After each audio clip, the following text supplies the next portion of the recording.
I was thinking of Marvel Cave. That's what I was thinking of too. I just said the wrong brand. Yeah, no offense to Fantastic Caverns, but Marvel Cave is just marvelous. Oh my gosh, my wife and I laugh because every time we're on the road, for some reason when you drive in Missouri, every other sign is caves. So it's like there's this guy that did like a video and be like, Jesus, he would like read off the signs as he drive in and be like, Jesus loves you, caves. Barbecue on the next sign, caves. And it's like every other sign was caves. There was that movie Agreed. a few years ago that was there was like these asteroid movies coming out. There was like the one with Bruce Willis, and then there was the one with where Morgan Freeman was the president. And I just remember him going, "And the soft limestone of Missouri, we will hide in the caves." Anyway. Morgan Freeman is the president. Yeah, I think it was Deep Impact. I think it was that one. Oh, I think you're right. Hey, Creed. Creed says no sound. Oh, there you go. Is it just two of us live day? Yeah, it's just two of us live day. This is we got a store full of activity, and so just me and Chase were able to break away here real quick. We'll make it a quick live. You know, we were just talking a second ago. My old buddy Dylan actually brought this up. Old Dylan Haston recently acquired another Telecaster to the herd. Yeah, absolutely. And so we were just talking about. It got me thinking, what ought to be my next guitar? Ty, why are you watching the live streams? Aren't you supposed to be working? You watch every live stream. Because Ty Burns is an avid supporter of live streams, and Ty Burns wants to make sure that the live stream count is moving in the right direction. Stalagmite. It's stalagmite. I'm just kidding, Ty. Yeah. Well, you know, I don't want to make my wife nervous, but let's say this. Well, your guitar left this weekend. I saw that. Duesenberg sold. Yeah, Double Cat's gone. I saw that this morning. It was like I'm sitting there reading my emails, and actually I made a sound. I went like this. Dadgum. You ever do one of them? Dadgum. You know, but it's okay. Snooze or lose. Yeah. Duesenberg, Double Cat gone. What about you? What about you? Comment below, commenters. What's your next guitar purchase? What you got your eye on? And we're not going to hold you to it. We're just what you've been thinking about. This is legally binding. I will personally track you down and make sure you commit that purchase. When you commit to the live stream, you are signing a legal document that says these comments. Oh, Patrick. Hi, Pat. Let's see what he's saying. Hey, guys. Stacy and I are joining you from the hot tub today. Hey, all right. That's how you do it. We should do a hot tub stream sometime. It's afternoon hot tub disco party here every day. Weren't we in a band called Afternoon Hot Tub Disco Party? Us? That was in Reno. We said we were going to leave it behind us. Thank you, Patrick, for joining us. That's awesome. I just want to say, I'm looking at the camera, like my video. Why is like the left side of my head like so puffed out here? Why is it the right side laying down? Cracks me up. It's like literally. That's funny. I forget where I was, but somewhere this weekend I told somebody, look, I'm a guitar player. I have opinions on hair care products. That's true. That's true. Ty said he's waiting for one of those pink Reverend Gristle Masters. Oh, yeah. So the Gristle Master, that's a telly. You know what? Now you're a tall drink of water, right? What do you think about the Gristle Master? Because Greg Koch, who's one of my guitar heroes, he wanted the telly just a little bit bigger than your standard issue telly. I never played one. We've never had one here. We haven't had one here yet? Nope. I know one's passed through here. No. We got to get on that. Okay. Gristle Master. Ty, I think that's an excellent choice. It's a T-style guitar. I shouldn't have said Telecaster. Should have said T. Leo Fender's going to crawl out of the grave, do the Thriller dance, and beat you up. It's funny. I saw on the internet this morning. I saw somebody talking about G&L, and there was a rumor going around. Now, I don't want to contribute to the rumor, but I want to see what you think about this because you're a man that'll share his opinion. Say about gossiping, Nate? It ain't gossiping. This is just I saw it on the internet, and I'm telling you what I saw. This guy was saying that perhaps G&L was about to be acquired by Fender. In other words, G&L was coming home. What do you think about that? I didn't think that was a rumor. I thought that was a confirmed thing. Really? Yeah, because, I mean, that's kind of why Leo danced around all the different companies almost every single time. Fender would kind of try and come back around and be like, that's our property. Well, I feel like I think Fender was in the works trying to take over G&L, and he said no. I'd be curious to what they would do with that, because obviously there's a bunch of things they already do that are remarkably similar to that. The Not the Squire same. G&L Comanche. Well, It's just a Squire. the tribute series of the G&L, from what I was told, was kind of their bread and butter as far as keeping the lights turned on. I like the G&Ls. The hardest part about them is they were ugly. You didn't like the way they look? The pickups just killed it, because it's like, in all actuality, the pickups were good pickups. Like, we had a Comanche here not too long ago, and I played. It's like, yeah, this solves the problem that Leo was trying to solve. Like, this is great. I love it. You mean the 60 cycle hum problem, or? Well, yes and no, but he also, with the Z style pickups, he had them put on different parts because it was trying to tighten up the low end and give it a little bit more warmth, but not make the high end so shrill. And, like, it did it. It sounded great, but, man, you look at it and, like, your mom did not love you enough when you were made. I always thought, so when I think of G&L, I think of like Will Ray and like the Helicasters kind of thing. And then I think of Jerry Cantrell and from Alice in Chains. I'm the man in the box. And then I'm gosh, I can't believe I'm blanking on his name. Incredible guitar player, plays gypsy jazz. John Jorgensen. He also had a G&L that he was known for. But yeah, it'll be interesting to see what happens with that. Comment below if you got any inside tea on the G&L thing. Fender should mind their own business. What? Fender, watch this right now. Make a better guitar. Well, I will say this. Make me my own Telecaster. A guy in 1951 made a guitar and he knocked the cover off the ball. He just absolutely did. And so, and Gibson has a similar, Martin, give me a break, 1883, right? It's tough when you have done so well so long ago, and every year you have the pressure of kind of coming out with a new thing. And at the end of the day, by and large, everybody just wants the thing you did the first time. You know what I mean? It's like you're having to play that song, but over and over and over again. It's like Joe Walsh. He said he was talking about Life's Been Good. He said, or no, Rocky Mountain Way. He was talking about Rocky Mountain Way, and he said, if I would have known I would have had to play this for the rest of my life, I would have wrote something else. But it's a cool song, Joe. Joe Walsh is an interesting person. Oh man, you want to talk about? I heard Tom Bukovac say when he was on tour with Joe, he said Joe has a way of connecting with an audience unlike anyone he's ever played with. I just like watching him talk because he's got, I know something with his mouth, but just Rocky Mountain Way. He's an interesting cat for sure. He is. What a great player. Killer player. Soulful. And he's got, if you start going down the Joe Walsh catalog, he's got some really cool deep cuts in there too. So what's your next guitar out there? When you're thinking about what your next guitar is, I still wanted. Yep. Good to see you, man. I still want a Duesenberg and I still want a Heritage. I can't decide between the two which is coming next. And you already have a Heritage. I know, and that's the thing is, it's like I'm pretty set on my gear where I'm like I'm really happy with what I have, but I'm torn between like what my next one would be because it's like Heritage just came out with the new Standard 2s, which is like right exactly where I want it to be. Because it's, have you seen those? Yes. Yeah. I've seen the marking. I haven't touched one yet. Yeah, I haven't touched one either, but like those look great. I've been really itching for maybe like a Les Paul. Les Pauls, to some guitar players, it's either you're a Les Paul guy or a Strat guy kind of deal where it's like you have one and then you'll play it for a couple years and you're like, I just never play this. This is not the guitar for me. And then you get rid of it.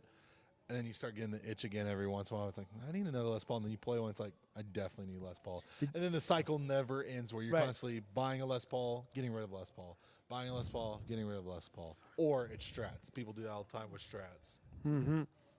That new Heritage that we just got in with that blue. Oh, I love that. And the P90. Hey, you guys want to see that really quick? Put in the comments if you want to see that. I'll run over there and grab it. It's an H150, right? Is it? Yes. But it's got a P90 in the neck and a humbucker in the bridge, and it's a really cool color. It's a blue single cut, but it is a really cool vibe to it. And for me, when I picked it up, like I bet that guitar doesn't weigh 8 pounds. Yeah. Yeah. But like that, I'm either going the Les Paul route. I've thought about picking up a Novo. I have nothing with P90s, and it's like you can't do any better than. Oh, John Clark says, Nate, look at this. Zoomed in so far. Jordan just zoomed in on it. Show us that heritage. But Well, let me go get it. Entertain the people. Novo is high up there on the list for me. Or thought about asking our sweet boy Danny Raj in the back to build me my own custom RD artist because he told me he would do it for like a good price. And so I've always wanted one of those things, and I think it would just be so cool. Right, Mike? You want to come hang out on the couch?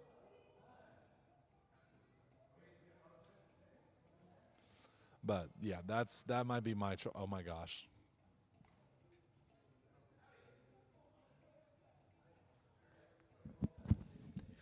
Look at this. You ready? Boom! Hope that wasn't too loud. I have been really on the train lately of a humbucker in the bridge and a P90 in the neck. I just really like it. We should go weigh this because I feel You don't like have right to wait, I can just look it up. Okay, yeah, look it up. That's a good idea, too. Let's use our resources. This has got a P90 in the neck, a humbucker, and I don't know if you can see this, but the blue, it's not a, it's darker than your typical kind of I believe Pelham it's blue. categorized as a candy apple blue. Candy apple blue. That's what it. There you go. There's a good shot of it right Makes there. no sense because if an apple is blue, do not eat it. Well, yeah, but I mean, we got these multiverse things happening, so maybe it's on a different planet. That's what you get. But I love the fact that it's a natural back. Oh, I don't like when Les Pauls are the same color all the way around. It needs to have a natural back. Oh yeah, the darker blue. John Clark says, "Dang, that's sweet." You're right, sir. You're right. Yeah. What's your guess? I'm almost there. Okay, we're gonna guess on the weight. Yeah. This is a game we like to play. You got it right there in front of you. So I can't play. Okay, you can't play. I'm gonna say this right here is 7'8". Jordan, any thoughts? Jordan, what do you got? Guess. We're here. Touch it. Here, hold it. Hold it. Jordan's holding the guitar. Let's see if he can guess it. I'm saying it's 7'8". I'm saying 7'8". Jordan's saying 8'1". I think he's a little. Mike, off you there. want to come play the weight game? Mike or Elijah, you want to come play the weight game? What does it weigh?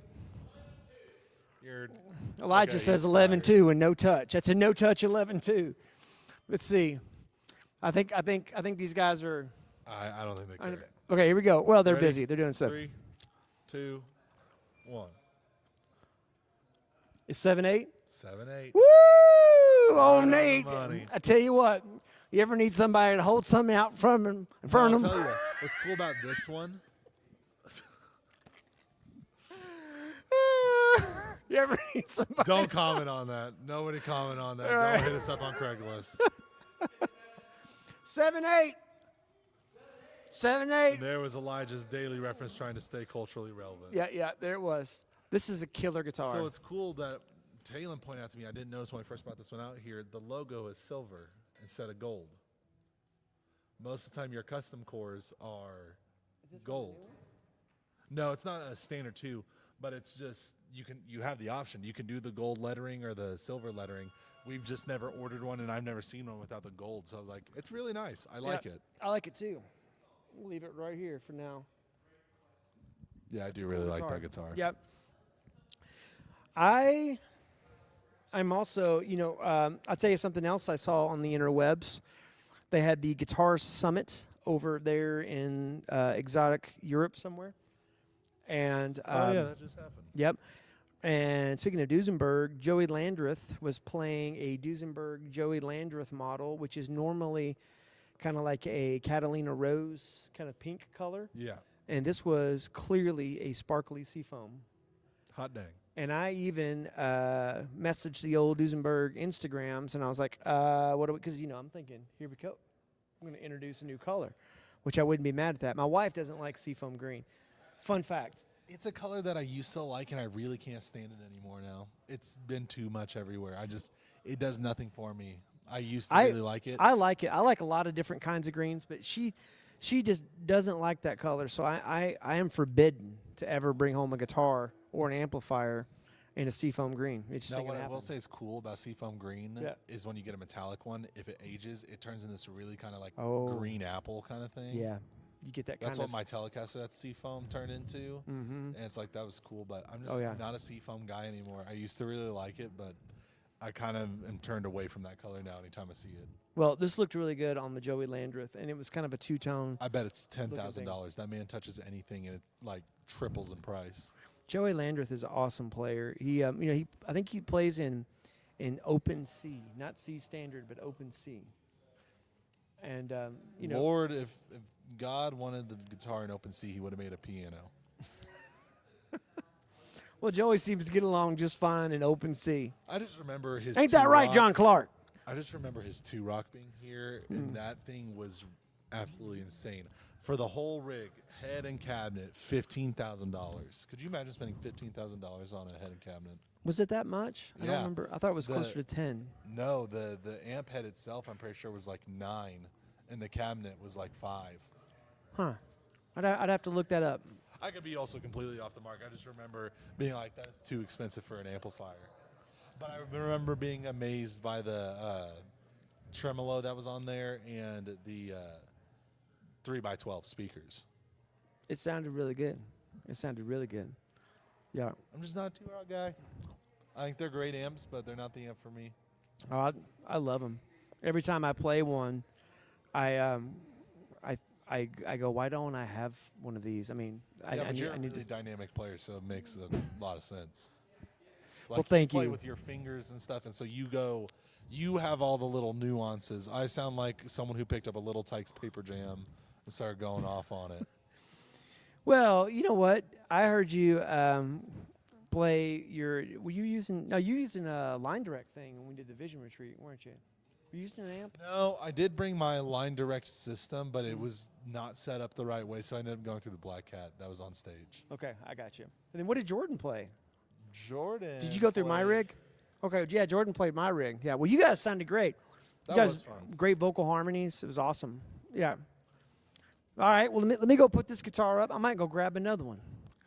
I might, let's see. Surprised me. Let me surprise you.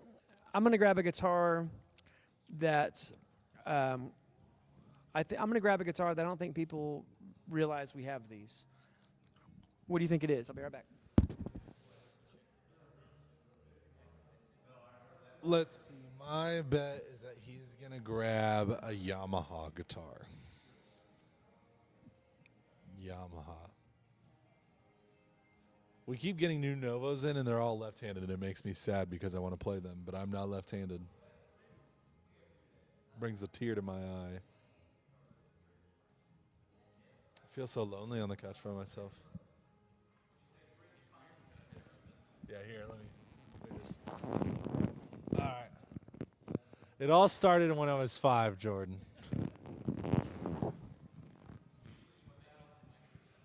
Oh, there you go. Cower. Look Are at we this still thing. Cower dealers? Yeah, I think so. We're Cower dealers anymore. Well, here it is. Here's a Cower. I think that's one of our age. And this is a, speaking of P90s and humbuckers, True. that's why I wanted to grab this bad boy here. Look at this thing. And this, Are you a humbucker size P90 guy, or are you a standard P90 guy? Me and Josh were talking about this. What is it? Because it's like the P94 is the larger size. yeah, I don't, to me, it's like when we're talking about aesthetics, it's the whole thing. It's got to all come together. You know what I mean? Because- Michael J. Fox would play this guitar is the best way to say it. Well, this is like, when I first saw this, I was like, okay, it's like a chopped, Explorer. But then there was a guitar that had similar specs to this, like in the 80s, that wasn't an Explorer. Yeah. That was some other thing. I really like the Cowers that we've gotten. We had one in here that was like a Les Paul shape that I think was semi-hollow and metallic blue. I really like that guitar. Yeah, well, every Cower that I've ever played has been awesome, and the kind of thing like I need to play more Cowers. So what's your next guitar? We're back doing the live streams in the afternoons now, right? I think For the we're still most working part. out the schedule. Don't Yeah. know what it is. We had to kind of take a hiatus because of a very busy back to school band and orchestra rental season where we were all hands on deck. And we're kind of now getting out of that and getting back to, I guess now we're getting ready for Christmas. So, and That's wild. yeah, it's amazing. This year's wrapping up, but we got some really cool things coming up. Real quick, this Wednesday we've got Victory Amps. You and Nash are hosting that. Are you so excited? That's dang right I am. That's right. Nash and I are gonna have such a good time. It's gonna be a victory. That's right. That's right. It's going to be a blast. I'm bored playing it as much as I can. It's going to be a blast. It's going to be so much fun. I'm really excited to try these amps because I've never got to play them in person, but I've seen them everywhere for years, and so I'm excited to try them. I'm excited for people here to try them. I just this is probably one of my favorite parts of the job is talking to the companies and getting to build those relationships and meet representatives and try products and pick stuff out and do that. It's one of my favorite things that I get to do here. Yeah, that's awesome. And we've got Greg Bissonette coming up October 9th. Not to be confused with Greg Biscuit. That's right. Very whole different other person. different Greg. Greg Bissonette is an incredible drummer. He's played with everybody from David Lee Roth, Ringo Starr's All-Star Band with Joe Walsh and Steve Lukather, as well as Electric Light Probably Orchestra. your parents at this point too. Yeah, exactly. I mean, he's Probably played. came into your house and was like, "Hey, kick the kid out." Greg's everywhere. Yeah. That's right. And he is an incredible. It's actually, I've been to a few drum clinics before, and this You'll was. learn a lot even if you're not a drummer. I was going to say this is the most entertaining drum clinic I've ever had. Yeah, and then we also have some really exciting things coming up with Roland, and stay tuned for what's happening in November. But thank you guys for watching. You guys have a good day. Bye.